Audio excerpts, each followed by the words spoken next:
Weird Way Media.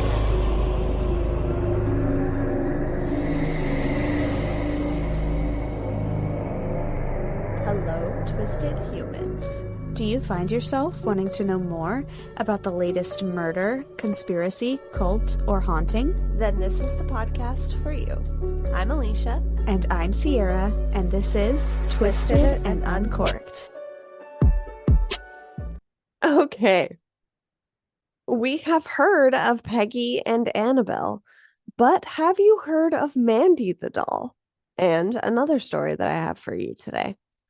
Mandy resides in Quesnel, BC, and all sorts of strange and unexplainable occurrences surround her.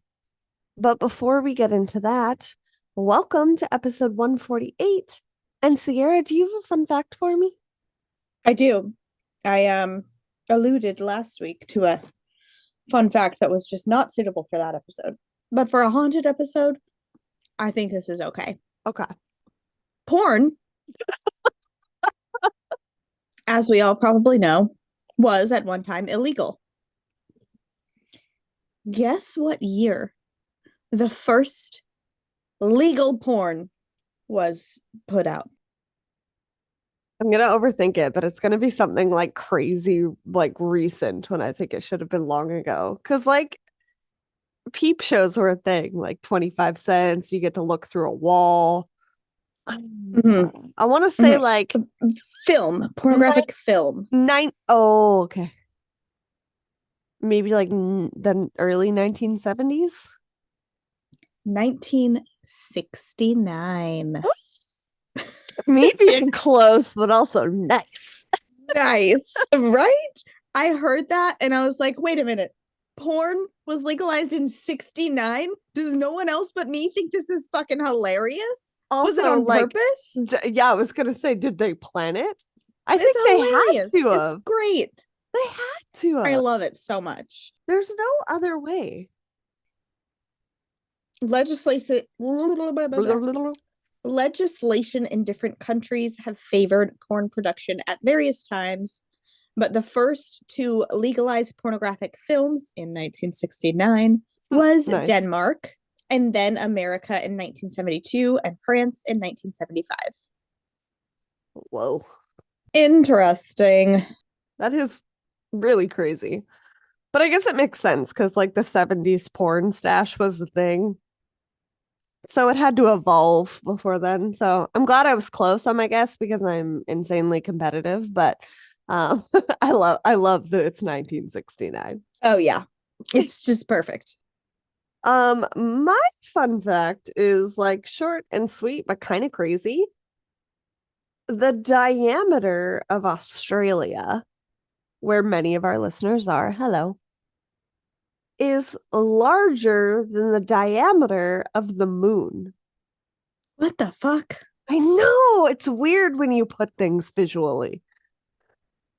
Yeah. So what up, Australian listeners? We love you. And we're going to send you the moon. we love you to the moon and back. I hate myself. All the way around. I hate myself for that one. Yeah, definitely all the way around. For sure. Something else that we have to look forward to if you want some more twisted content and to check out a friend of ours, you can go and listen to Perplexity, a mystery podcast with myself on as Kadra's guest host. So go and check that episode out. We recorded about leprechauns, which St. Patrick's Day was just a couple days ago, and I learned a lot of stuff. Nice. Actually, not just about leprechauns, but about St. Patrick's Day as a whole. We also have a new patron to thank for joining us. Thank you so much, Melissa. Yay! And while we're cheersing to all of our amazing listeners, I am going to tell you about today's read, which is a gift from my dad that I really appreciated. He got it in the one and only Napa Valley. She is expensive. I really thought you said bread. And I was like, wait, is this a new thing? because I can get in on some bread. Okay. But Order no, my sign. no. Instead of wines, we're gonna do a different bread every episode. A Okay. different potato. Oh gosh. Don't take our ideas, guys. We need may a food get sick of podcast. we may get sick of drinking at some point and have to switch to eating. Yes. Twisted and potato just doesn't have the same ring. I'll think of a better pun. Just wait for it. So dead right now. So Napa Valley wine, Twisted no bread. and unbuttoned. Unbutton your pants because we're eating. I'm leaving. Unbuttoned. Oh my god. I'm crying. Okay. I'm gonna need to unbutton after all this wine and fun. God damn it. So my dad got me a Kymus Vineyards Cab Sav from Napa Valley. She's not a cheap bottle of wine. I did not know until this exact moment in time when I'm trying to Google what the flavor notes are. So we have a really hoity-toity description. Hang on, let me scroll. It is full-bodied with opulent character. You get lush flavors of dark fruits that meld harmoniously with the notes of chocolate, mocha, and subtle spices. There are silky tannins that finish on a long, lingering, capturing essence of the valley's grace. Not really sure what that means, but I really want to be the person that writes descriptions for wine. Sierra and I have said this in the past. I don't think the person who wrote that description knows what it means. I think the person that wrote that description, and we talked about friends in last week's episode, but you know that episode when Monica and Chandler ask Joey to write a recommendation for them? And he uses the thesaurus. I feel like that's what happened there. Exactly what happened. Yeah, for sure. It's phenomenal. And I'm going to enjoy every step. But first, we are going to hear a quick promo from our friend Jules over at True Crime and Headlines. And we will be right back. Welcome back. So like I said, I have a spooky haunted doll episode for you. But because haunted episodes, and especially this particular doll that I'm talking about, doesn't have a whole lot of information, I have a little bonus for you at the end that happened relatively recent in terms of the haunting world, because when we think of haunted objects, we think old as fuck. This one happened in the 2000s to a pretty relevant, or not relevant, but like a recent family, like a young family. So we will get there. But first, we're going to talk about Mandy. As a kid, someone in my extended family decided that I collect porcelain dolls named Alecia. At one point in my life, I had 4, and they freaked me the fuck out. And I felt guilty when I got rid of them. 1, because somebody took the time and energy to buy it for me. And 2, because I thought that they would come back to haunt me. Luckily, that wasn't the case for me, but it is that you know of in the stories that I'm about to tell you. I'm skipping right past that nonsense. Don't accept Sierra's premonition. You do get your hair pulled. It's the dolls. Leaving. My eyes are watering right now. I'm so stressed. Lisa Sorensen had been helping her grandmother with some spring cleaning when she had gifted her a doll that she called Mandy. She had this doll as a child, and as it had sat in her dusty attic for the past years, she thought that maybe her granddaughter might want to have it or give it to one of her future children. The woman never reported anything about the doll, the woman being her grandmother. Anything sinister, no weird activities, nothing out of the ordinary other than it just being a doll to her as a child. But after bringing it home, Lisa got a really bad feeling from it, and she wasn't able to keep it. She would wake up in the middle of the night and hear a baby's crying when she had no kids. She had no kids in her house. Crying would echo so loud that it would come up through the walls, up the floors, and to the point that she couldn't ignore it. Oh And my when God. she would go down to investigate, the windows would be wide open and the basement would be silent. I feel like if I had no children and I heard crying downstairs, I would call 911. Like, hey, I'd like to report a disturbance. Someone has their baby crying In my right basement. outside my house. Like, something is fucking happening. Please come get this baby. Investigate this. Yeah. It's crazy. Yeah. Like, did someone leave a baby on my doorstep? I'm not ready for this. I am not a fire hall. But in other news, my town has finally gotten a baby box at the fire department, and I'm so happy. Oh, Because our state is still banning abortions, but at least there's a place for babies now. yeah. But yeah, luckily for Lisa, this was not a real baby. It was a paranormal sound that she was getting. And at this time in her life, Lisa had been keeping Mandy stored in a trunk after her grandmother had gifted it to her. Honestly, the doll just kind of freaked her out. At this point, it was close to 100 years old, and she had a cracked face and a sinister smile. Nothing about it was the warm and fuzzy thing that you would want to keep on your shelf or remind you of your warm and fuzzy grandma. And all of Gross. this creepy crying that she's got going on. So she decided she couldn't keep it. And in 1991, she donated it to the Quesnel and District Museum of Artifacts in British Columbia. No, I will not be going to see it, peeps. Why? What's gonna happen? First of all, it's all the way up north, which is a really long drive just to see a really scary doll. And second of all, it's no. She decided that the museum might be interested in displaying her since she was so old. She had to have had a history, especially if it was causing the kind of havoc that she was experiencing. Part of the process of taking in artifacts was photographing them and learning anything that they could through archives and newspapers before putting them into the museum. The photographer that the museum employed did what she always did. She took photos and left the photos to set in her darkroom. She left Mandy in there as well, though. When she returned the next morning, it looked like a tornado had gone through the windowless room. The only thing that still was left in its place was Mandy. Another newspaper article described it as like what a kid would do if they had like a full-blown fit and like threw everything around. Yeah.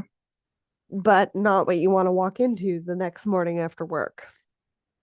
Patrons of the museum will report that she follows you with her eyes and regularly frightens the visitors. Museum cleaners make a point to clean her display area first so they can get the fuck away. Anyone that tries to take a photo or a video, it doesn't turn out, or the camera will shut off altogether. Oof. The museum even started to encourage that patrons ask for her permission to take her photo. Mm. And after this, she occasionally would allow those photos to be taken. And those are what we see online today. Now, Sierra, do you want to do a quick Google search of Mandy the Haunted Doll? She's unsettling as fuck. Just saying. I'm trying to find. Mm. She has a little lamb. We will get to the lamb. Don't like it. No. People hear disembodied footsteps since her arrival at the museum. Things constantly go missing, only to turn up somewhere very strange. For example, people that work at the museum will have their lunches go missing from the fridge, only to find them in like the bottom drawer of the kitchen underneath tea towels. Inside her display case, there is a little white lamb that you see on her lap. That little lamb will often get thrown out of the display case and be found on the floor in the mornings when museum workers come in. And on some occasions, they haven't even been able to find the lamb right away, it being tucked in a strange spot that it could not have possibly gotten on its own, like behind a display case or under a vent in the fucking museum. Like, you know, those like little grates in the floor that have like vents. Yeah. He was in there on one of those occasions. Not she, being How? Mandy, the little lamb. Oh, but still, how? Ugh. Honestly, this poor lamb is just getting thrown around, okay? It didn't ask to be a part of this display. Did you ever think like your stuffed animals as a kid were like kind of like had a personality because Toy Story and stuff like that? Like, did you ever think like if you left your No. stuffies in a weird spot that they would come back and like fuck with you? No, I I never. was a messed up kid. I think that's normal, honestly. I was a messed up kid. My brat dolls used to go to house parties and drink. So, but okay, I'm sorry. The doll, the sheep, the lamb. Mm-hmm. Where did that come from? It was just something that was cute that they thought that would like it was in the museum. They just thought She it might. clearly doesn't like it. Like, why are they forcing this lamb on her? Poor Mandy is like, I'm Mandy, not Mary. I do not have a little lamb. This is why you're my best friend. It's shit like that. Mandy, perfect transition, did not like other dolls as well. Oh gosh. On one occasion, she was in a display with other dolls. Those dolls, too, were thrown around. In one instance, one of the dolls was missing their arm. Whoa. That's why she has that big old, she's like Scarface. You know? She got She's- into a spat with another doll. Yeah. Yeah. She's the mob boss. She's the doll boss. I'm torn between Mandy had a little lamb and doll boss for this episode title. People will suddenly feel lightheaded or ill in her presence. Electronics will often malfunction near her. And much like we have seen in our favorite show, Project Fear, camera batteries will simply die. Yeah. That scares me. That scares the shit out of me. It's like you're not going to document what's about to happen. Yeah. Yeah. And It's also sinister as fuck. phone batteries, if that's your thing, like, this is my escape, I'm so damn it. If I spongy. need to call 911, do It looks not like I was take my attacked phone by a battery. pterodactyl. Like, what is this? Oh my gosh. Yeah, This exactly. Mandy. Oh no, don't say that. They look like tiny hands. Sierra. I'm upset. Despite her being moved to her own display case after all of this, museum employees have come in the next morning to find her in a completely different display. For example, they have a World War II display featuring a renowned Canadian soldier. Well, Mandy, on occasion, has been found sitting in the display case with his gun, or his hat, or his boots. Sometimes on the complete other side of the museum and with Native American artifacts. She just does what she wants to do in the night. Yeah. She doesn't give a fuck. In April of 1999, Mandy traveled to New York City to meet with Sylvia Brown on the Montel Williams show. Sylvia was a renowned medium at the time and stated that she believed that the doll had belonged to a set of twins who had died of polio in the early 1900s. The mother's grief over the loss of her children was so intense that it implanted into the doll, and she explained that this is the energy and the pain that many visitors sense when around her. I really hope that when she traveled, she was in like a little car seat, you know? Like they took her safely. Oh my god, that would have been so stinking cute, like on the plane with her little legs and her cracked face. Like, can I get a martini? But also, what about a mom whose children died hates lambs? Like, I'm curious. I think it just hates everything at that point. Like, fuck anything, fuck everybody. Like one of those just like get away from me. Right. Like just too much pain. Like Tafiti when the heart gets taken out. The heart Yeah. of Tafiti. It's just like anger. Yeah. Exactly. Oh, that's sad, but beautiful. Yeah. Yeah. So that is the belief of where the doll came from. Unfortunately, though, much like other beloved dolls like Annabelle or Robert, I don't even want to say that name on the podcast, there wasn't multiple owners. It literally went from essentially these twins to being lost somewhere to this grandmother to Lisa to the museum. A paranormal team called We Want to Believe received the following answer on a spirit guide session with the doll. When asked how old she was, the response was 15. This is the same age that the twins died of polio. Oh. So maybe it's not the mom, it's two people. It's twins. And they're fucking pissed that they died. Yeah. Maybe they have different likes, and one of them is like, I do want to be Mandy Had a Little Lamb. And the other one's like, no, I'm hiding this from you so you can't touch it again. Fuck this lamb. They're just like siblings forever fighting in the afterlife. Exactly. I think that that's sharing sweet. one body. Yeah, I think that that's really sweet, and I would like to go with that as opposed to sinister. Yeah.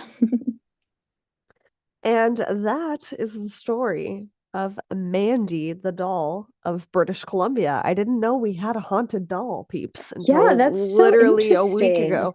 That's but because that was a little bit shorter, Sierra, are you going to go to the museum with me when you come and visit? I probably would. Like, even though it's clearly haunted, it's not haunted by something, I don't think, that would follow you home. Like, it's clearly in the doll. You could walk away, right? I think so. There's no stories that suggest otherwise that I could find. Right. We would be the first fucking ones. That's our luck. Right? It's like our car gets broken into on the way home from our road trip or something stupid. Like some bad luck happens after that. But because that story was a little bit shorter, Twisted Humans, I have a bonus and recent haunted doll story for you. Okay. And I don't think you're ready. Oh no. It's so scary. This is literally the epitome of what I thought was going to happen to me as a kid. Okay, is this real life documented newspaper police, or is this somebody told this story and it's awful? The latter. Okay. It makes me feel a tiny bit better, but also you're like, if it's recent, I need to know if I'm in danger. Right. Well, sometimes those ones are even scarier. So yeah, I'll let you decide. Whew. Okay. Especially because of how relevant it is. Oh, Elsa? God. Have we heard of her? Maybe. Elsa the doll is much more recent. Yes, that's right. Elsa, as in from Frozen. Elsa of Arendelle? Yes, that Elsa. In Christmas of 2013, a little girl in Houston, Texas, was given an Elsa doll as a gift.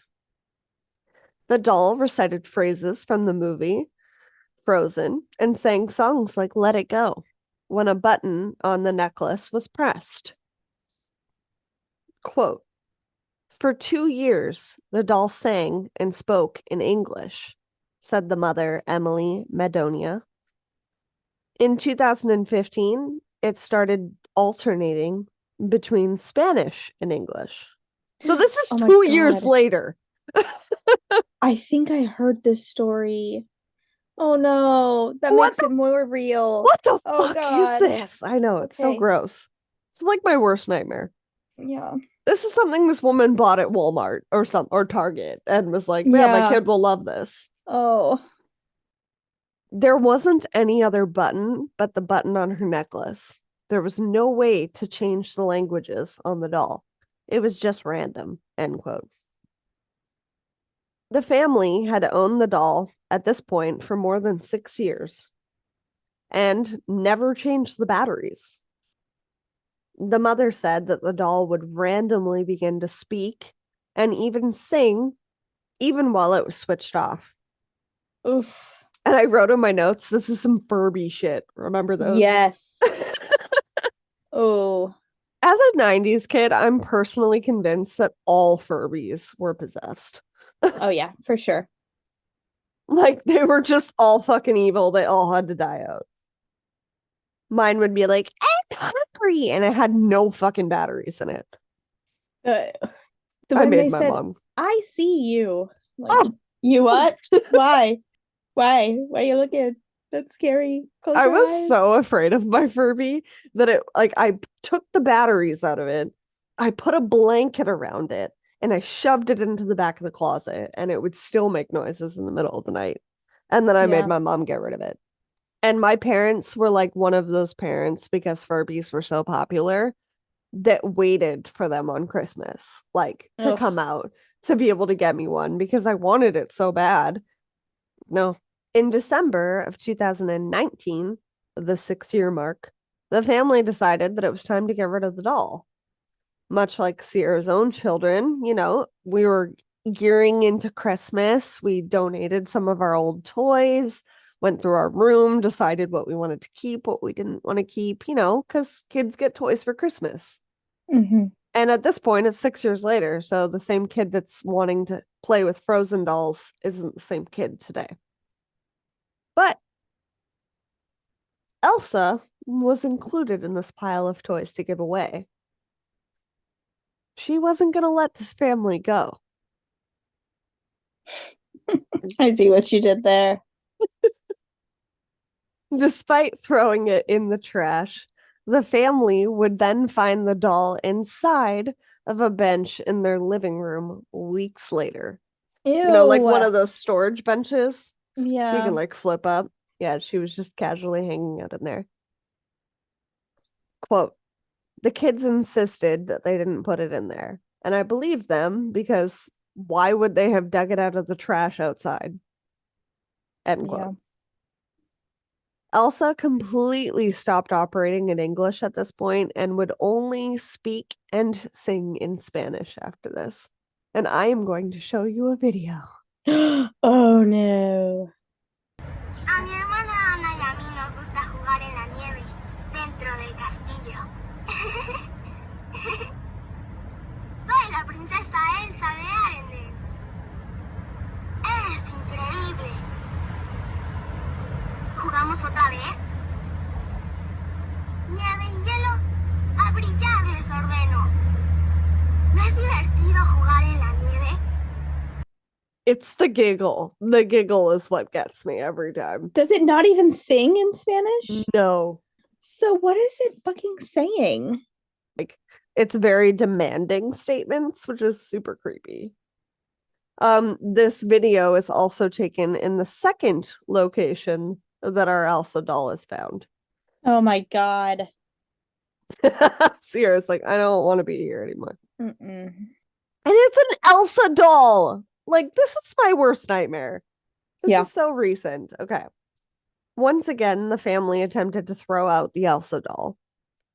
Madonia's husband double bagged the doll and placed it in the bottom of the garbage. Like, he placed it in its own garbage bag, double bagged it, shoved it to the bottom of the bin.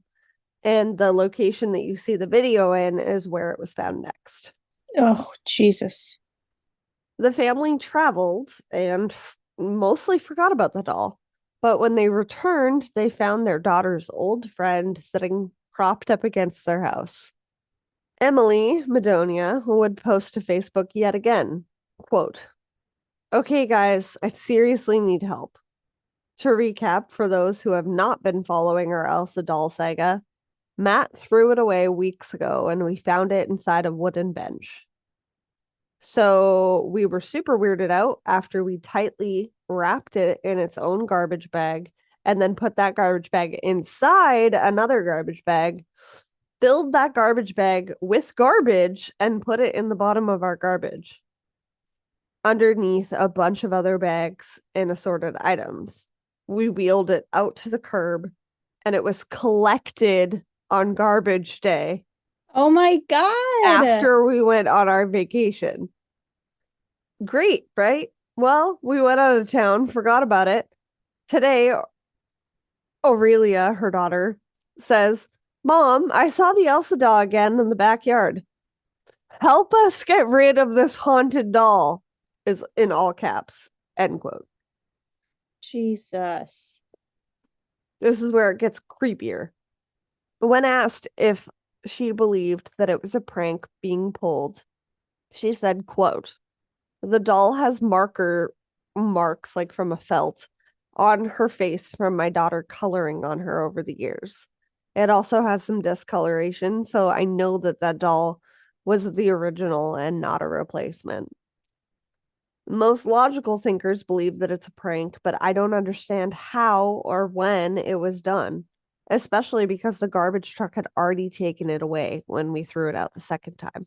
Yeah, like, is the fucking garbage man pranking you? Like, Yeah, and how would the garbage man know that there was an Elsa doll in the bin? He would have just been like, that's what he would have been like. yeah, he would have punched his microphone pop socket off. Mm-hmm. The family made its final attempts to get rid of their daughter's toy, but Elsa wasn't going to be thrown into the unknown. Oh my God. That song is going to be stuck in my head for a week now. Remember Thanks a that lot. You love me. Thanks fucking a lot. My kids get so mad every time that song's stuck in my head because I just walk around my house screaming. Yeah. It's a great song. I don't care how old you are, that song slaps. The Panic at the Disco version, also great.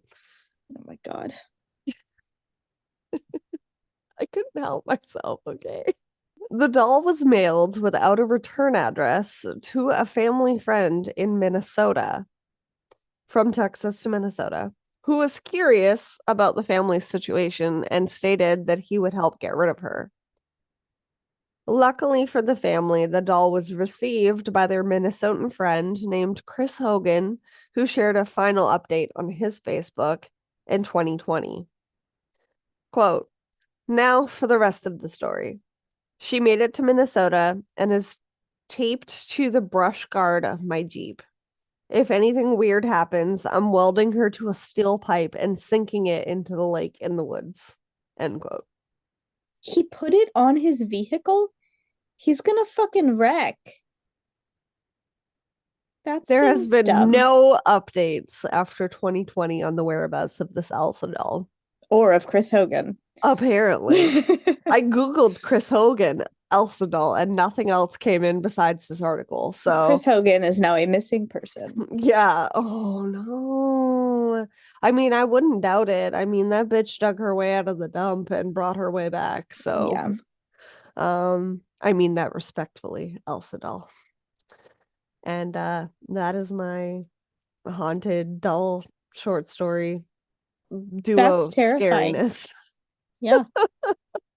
I hope you enjoyed it. I know it was only like 40 minutes of your life, but it was terrifying for me to research it. Yeah. Very strange. Did not like. And this is our first recommend. haunted doll series. I do want to do why more. have we never done that? Well, I've never done that because of what I've disclosed about having dolls as a kid and being afraid that they were going to haunt and kill me. I will never cover a certain doll whose name I have already said on this episode because of Robert. Yes, because of things that people have reported after listening to shit. Got a Robert the Doll book from the library. He picked it out and I've been reading it to him. Of course he did. He is your child. Yeah. Has anything weird happened? I've heard you're not even supposed to talk about him. No, we only read the Notice first how I've called chapter. him Robert only. Are you sure that that's Robert? I feel like that's a different one. No, it's Robert the Doll. It's the one that looks like it shouldn't be sinister as fuck. He wears a little sailor suit. No, people have reported feeling sick, passing out, like even listening to podcasts. Oh, it's happened with Peggy too. I'm not gonna finish that one. Yeah, no, you don't. You say hi to Peggy. I've seen Peggy the Doll in real life. Oh, you remember just said the Zach Baggett? Oh, I hate myself. Remember at the Zach Baggins Museum, I went in and I said hi to her, and my boss was trying to be a dick, and I was like, I will leave the room and leave you to rot in here. Yeah. When I was in Vegas last year, guys, I talked about my experience at the Zach Baggins Haunted Museum on a Bitch and Wine episode. So go and listen to that. It was July of 2023, and I'm scared. Yeah. The other one is Annabelle. That's the other big doll. And then there's the island of the dolls that's in Mexico City. And Harold? Yeah. Harold. I forgot about Harold. Sorry, Harold. So maybe we'll do more. I'm just, maybe we'll see how this episode releases and comes out. Yeah. And then we'll decide if we want to cover more. See if there's any fuckery with the audio. Because don't even put that out there. There's 2 episodes in here, Sierra. Dolls, please. Yeah, listen. Please don't. Yeah, we work so hard. If you could not fuck with our audio, that would be great. Or our listeners, that would be great. Mary did not have a little lamb. Mandy didn't want it, and Elsa is gonna let this go. This story scared me so much because it's like, this is literally like a parent that went to Target and was like, my kid likes Frozen, bought this doll. Like, do you think that it was something in that doll specifically already? Or do you think it was something that the family had going on that went into the doll? I don't know. I was curious to know what you thought, because I think that this is something the family had already going on, and that's why it chose to kind of target them. Or at least that's what I'm telling myself, to know that I'm never going to buy something random at Target and have it be demonic.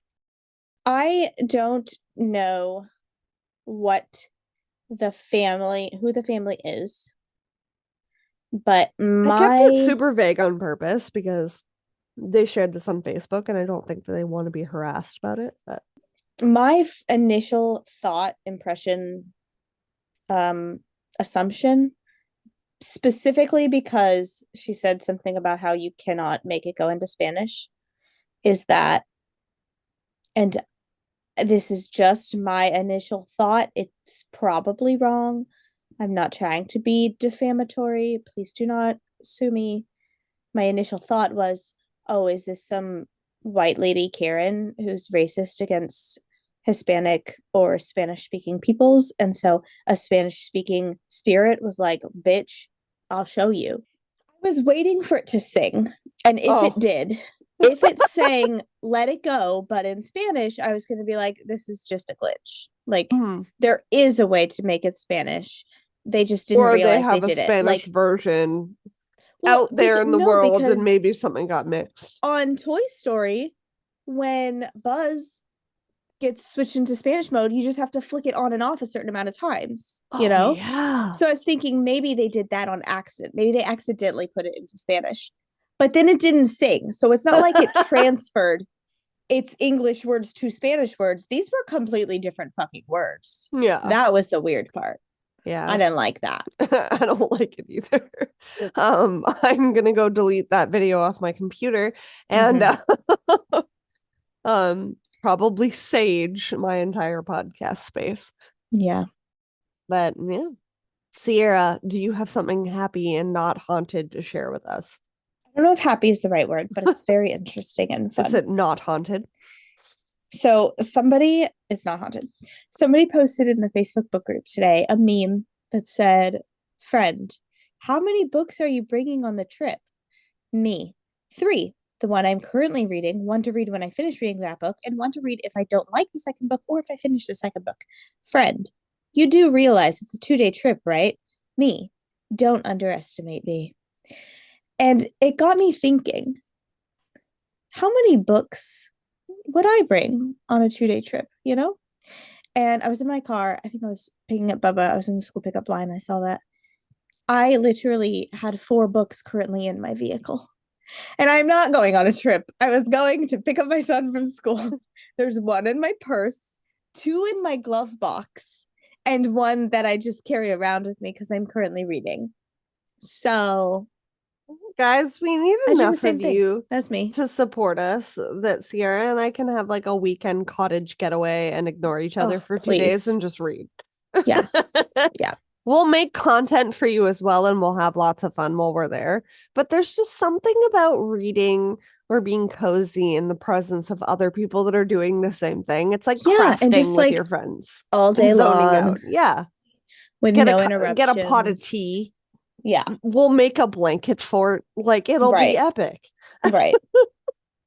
Please do that for us, okay?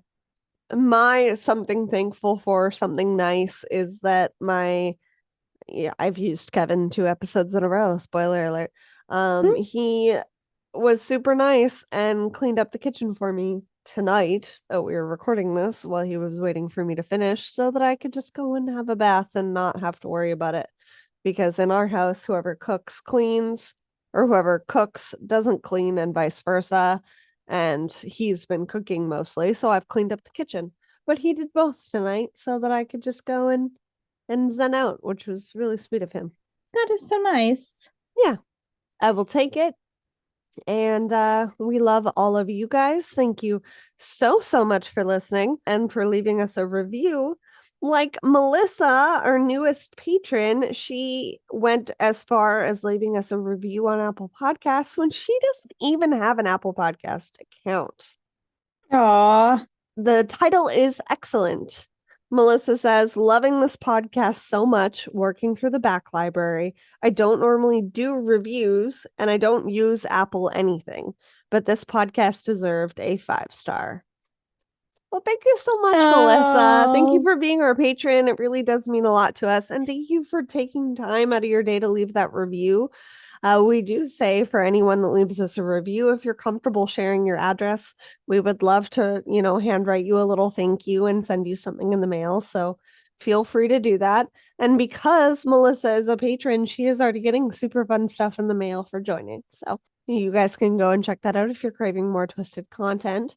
But we really appreciate a super free review as well, because it helps others find us. And Nice. yeah, thank you so much again for listening. We will see you next week for Sierra's Disappeared episode. And in the meantime, keep it twisted. Twisted and Uncorked is a proud member of Weirding Way Media. Hosted and produced by Sierra Zorn and Alecia Watson. If you like the show, don't forget to leave a 5-star rating and review wherever you are listening now. It really is the best way to spread the word. You can check out all things Twisted on our website, twistedanduncorked.com, and we will see you next Tuesday for a brand new episode.